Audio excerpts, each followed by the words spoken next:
자, 필립스 커브가 어떻게 도출되는지 사실 이 부분은 제가 늘 고민을 하는데요. 매 학기 강의할 때마다 이 부분을 설명을 하고 넘어가야 되는지 아니면 그냥 스킵해야 되는지 고민이 많은데 이번 학기도 설명을 하고 넘어가도록 하겠습니다.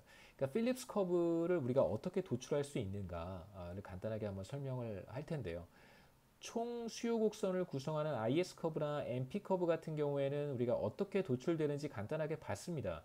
하지만 필립스 커브는 그냥 이렇게 생겼다 라고만 제가 가정을 하면 도대체 이게 어디에서 온 것인지 우리가 납득하기 어렵잖아요.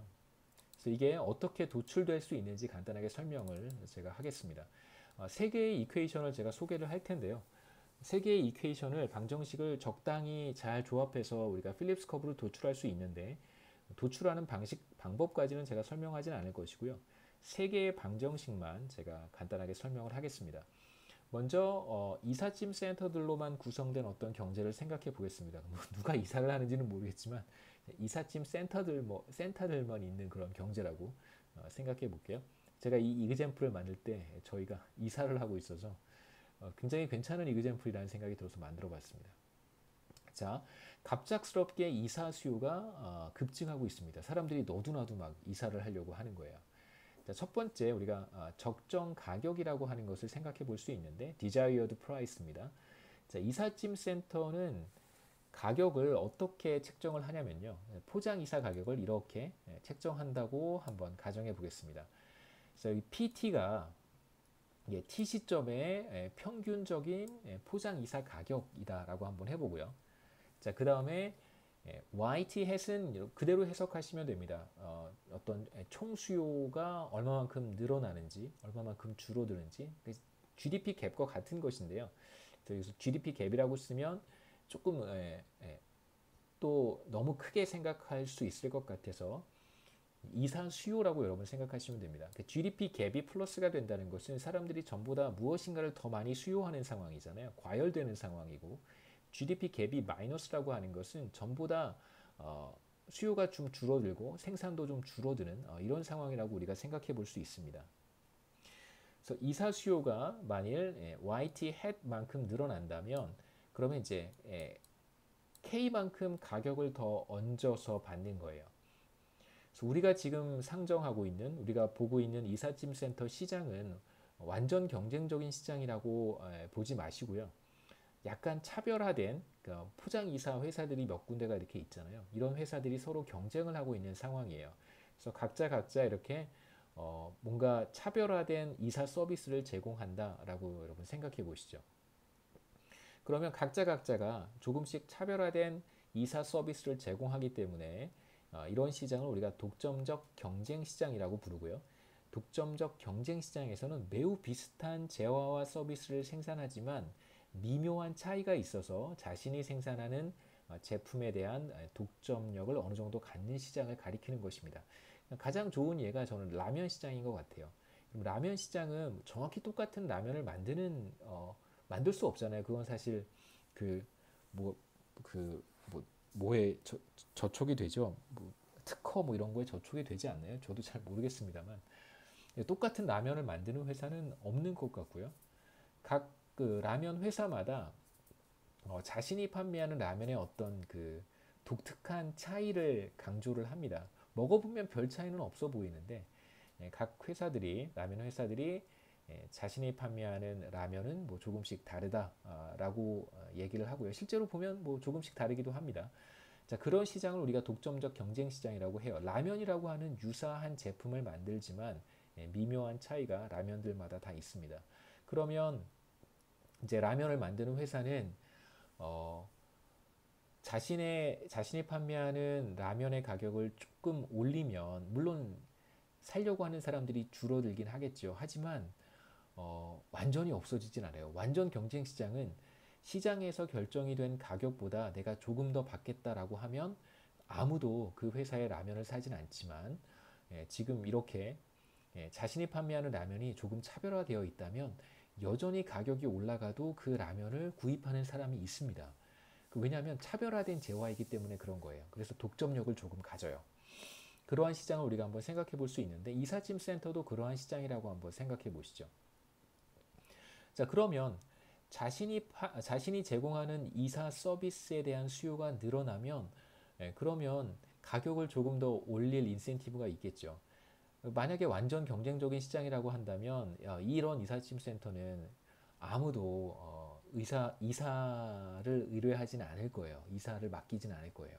하지만 차별화된 이사 서비스를 제공한다고 우리가 가정할 수 있다면 수요가 늘어났을 때, 이사 수요가 늘어났을 때 자신이 판매하는 서비스의 가격을 인상할 수 있습니다.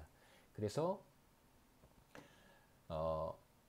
이사 수요가 YT 햇만큼 늘어났을 때, 뭐 이사 수요는 전반적으로 다 늘어나는 거잖아요. 모든 이삿짐 센터가 평균 가격 수준 PT보다 조금 더 높은 가격을 받을 수 있게 됩니다. 또 높은 가격을 책정하는 것이겠죠. 그래서 기존 포장 이사 가격 PT의 평균적인 가격입니다. 일시적으로 늘어난 이사 수요를 K만큼 반영하겠다는 것이고요. 자, 만일 뭐 가격을 조정하는 것이 아무 문제가 없다면 항상 이렇게 desired price를 책정해서 받으려고 하겠죠. 평균 가격보다 뭐 수요가 늘어나면 평균 가격보다 조금 더 받고요. 예를 들면 뭐 100만 원이다. 이사 서비스 가격이 100만 원이다. 이사 수요가 늘어나요. 그럼 뭐 한 120만 원 받고요. 이사 수요가 좀 줄어요. 그럼 뭐 한 8, 90만 원 받고 뭐 이렇게 하는 거겠죠. 자, 이제 단기에 우리가 필립스 커브에 대한 이야기를 시작할 때 단기의 가격 조정이 용이하지 않은 경우를 한번 생각해 보려고 합니다. 그래서 실제로 조정되는 가격, adjustment price인데 앞에서는 desired price고요. 그러니까 실제로 가격 조정이 어렵지 않다면 그랬으면 이삿짐 센터들이 선택하는 가격이 바로 desired price고요. 지금 두 번째로 보려고 하는 것은 가격 조정이 용이하지 않은 상황을 한번 생각해 보려고 합니다. 무수히 많은 기업들을 우리가 실제로 들여다보면 뭐 자신이 생산해서 판매하는 제품들의 가격을 그렇게 자주 조정하지는 않습니다. 뭐 간단하게 말씀 아까 드렸던 것처럼 자, 우리는 편의상 포장이사 가격은 1년에 한 번 정도 조정이 된다라고 한번 가정을 해보죠. 여기서 이제 우리가 1년에 한 번 정도 가격이 조정이 된다라고 할 때 모든 기업들이 뭐 예를 들면 2020년 1월 1일에 가격을 다 조정을 하고요. 그 다음에 2020년은 계속 가격을 조정하지 못하다가 2021년 1월 1일에 다시 또 가격을 다 조정을 하고 이런 상황을 생각하고 싶지는 않고 물론 실제로 저는 그런 의심을 해요. 이삿짐 센터들이 자기네들끼리의 무슨 협회라든가 무슨 연합회 이런 거 있잖아요. 모임이 있기 때문에 그런 가격 조정에 대한 정보를 서로 주고받는 담합의 행위들을 실제로 저는 하고 있다고 생각을 합니다. 물론 이제 증거는 없지만 그렇게 생각을 하고 있고요. 혹시 뭐 이런 얘기를 다른 데 가서 하시면 또 제가 불이익을 당할 수 있으니까 여러분도 그렇게 생각하지 않으세요? 대부분의 경우에는 뭐, 뭐 드러내놓고는 못하죠. 공정위에서 제재를 가할 수 있기 때문에 드러내놓고는 못하지만 저는 그러한 관련된 커뮤니케이션을 하고 있다고 생각을 합니다.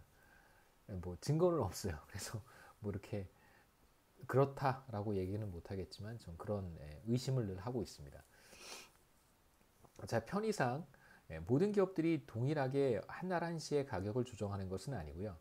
전체 이삿짐 센터 가운데 4분의 1은 가격을 조정할 수 있고 4분의 3은 가격을 조정하지 못한다. 이렇게 한번 가정을 해보죠. 그래서 크게 이제 4개의 그룹으로 한번 나눠보고 자, 이렇게 그림을 한번 생각해 보시죠. 전체 이삿짐 센터를 이렇게 4개의 그룹으로 한번 나눠보는 거예요. 자, 그러면 그 중에 뭐 누가 어디에 들어가는지는 중요하지 않고요. 자, 1분기에는 여기 있는 그 이삿짐 센터들만 가격을 조정할 수 있어요. 다른 이삿짐 센터는 가격을 조정하지 못합니다. 그 다음에 이제 2분기가 되면 또 다른 4분의 1이 가격을 조정할 수 있고요. 그 다음에 3분기가 되면 또 다른 4분의 1이 가격을 조정할 수 있게 되고 그 다음에 4분기가 되면 또 다른 4분의 1이 가격을 조정할 수 있다 라고 한번 가정을 해보겠습니다. 그렇게 되면 이제 평균적으로 1년에 한 번 정도 가격을 조정할 수 있는 기회가 생기는 것이죠. 확률적으로 우리가 생각해 본다면 문제를 굉장히 단순하게 바꿀 수 있어요.